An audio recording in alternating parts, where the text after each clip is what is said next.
What's up, you guys? It's Matt here. So, with everything that's going on with Terra Luna Classic and Shiba Inu and anything else that has a potential burn rate to it, we could see overall supplies that burn down. We could see coins that become deflationary, sort of like Ethereum or, obviously Shiba Inu, Terra Luna Classic. We want to see them become deflationary. With everything that's going on with Terra Luna Classic specifically, and involving Binance, you would think that they're against burns completely. That Binance just really doesn't want to see any burns that are going through because they're just making the community happy by doing these 0.1% burns rather than doing a burn per transaction. But it's not the truth, right? The truth is that BNB does have a natural burn. Binance and CZ does understand that burns can be the way, to further growth potential, increase that price ceiling, and also see more investors that come on to their position, to their platform, whatever, right? We see all the different benefits that happen there. So I'm going to go through BNB's plan because some of you don't know about BNB's plan to burn and how it is deflationary. So I'm going to take you through that. Guys, hit the like button, hit the subscribe button, hit the notification bell for more videos like this one. Also, make sure you guys check out some of the links down below. It does help out the channel. And if you guys want to follow me on Twitter, make sure you guys follow me on Twitter. Now, Binance has seen a decent size increase today. And when you read this title, you're not, you don't have to rub your eyes or go, all right, this is clickbait. No. Binance or BNB is looking to burn 50% of their overall supply, at least, right?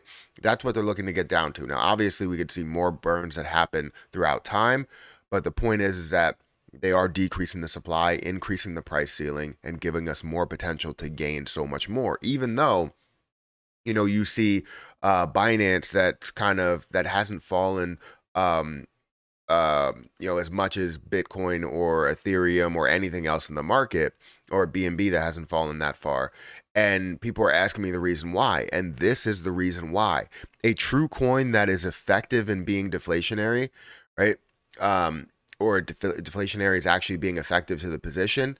This is what you see. It doesn't drop as much as the rest of the market because it increases the price ceiling for the people that are holding. So anyways, let me take you through BNB and then show you why in bear markets these are the type of positions you want to get into because it keeps the same price or increases the price a little bit as the rest of the prices or rest of the cryptocurrencies are falling.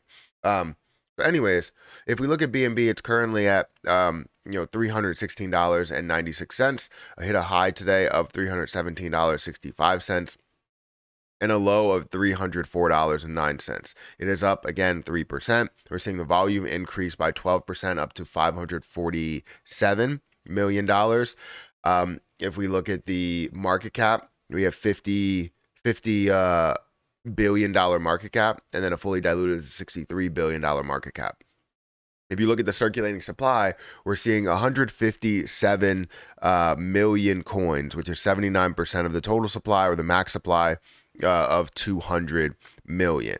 Now you're probably like, oh, well, they have 200 million supply. You're going to be able to see crazy numbers like Ethereum numbers or Bitcoin numbers or something like that, right? Well, that's not the case yet. I don't think you're going to be able to see that right now. But eventually, I do believe that you will get to the point where you see Ethereum-like numbers and maybe even surpass that, in the future, price-wise. Maybe not market cap-wise, but definitely price-wise. Because they probably will have less than Ethereum when it comes to the total circulating supply. But let's get into the meat and potatoes here, right? Because it's not about where Binance is right now, because Binance throughout history has gone to a high of $700 or ish, $700-ish dollars.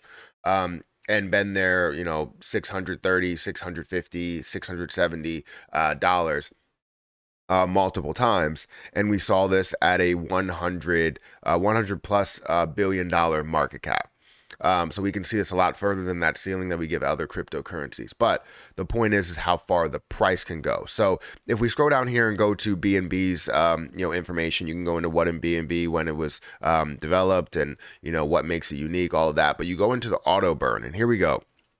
In the case of Binance, crypto exchange began the program in late 2017. They're talking about the deflationary aspect of it, the burns. As far as the sorry, as has so far, I can't read. In 2017, it has so far burned over 38 million tokens via its quarterly burns to date. Crypto Exchange has in mind to destroy up to 100 million BNB tokens through its quarterly burns, accounting for 50% of its circulating supply. So people that don't know that Binance or BNB does have an auto burn, it's just not noticeable, right? They have it done, and it's not something that's like heavily pushed or anything like that. It's something where it goes or flies under the radar, right? And when it does happen, it gives BNB that much more potential to get to another price instead of making it a position that dilutes itself. And you see throughout time that it decreases in price because of the overall supply that's slowly introducing. We're seeing the opposite, where it's slowly going away, and we're seeing the price increase or the potential increase, which is definitely a different situation that you would see with a lot of cryptocurrencies that are out there. This is a true deflationary coin, and they're kind of ahead of the curve here. And it kind of went under my radar for a while until I saw that they did a quarterly burn. So I actually have some real time burn information, and you're going to see that in the last 7 days they burned 1,274 BNB.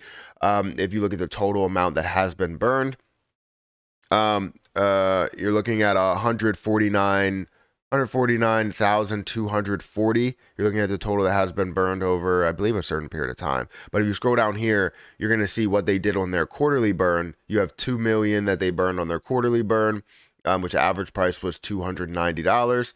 If you scroll down here, you're going to see how much they have left, right? This is the breakdown. You have 44 million that's burned and 157 million that's left there in circulating supply. So that much has been burned, and they continue to burn more, and they're on the road on that path to burning 100 million coins, getting them to 50% of their overall total supply.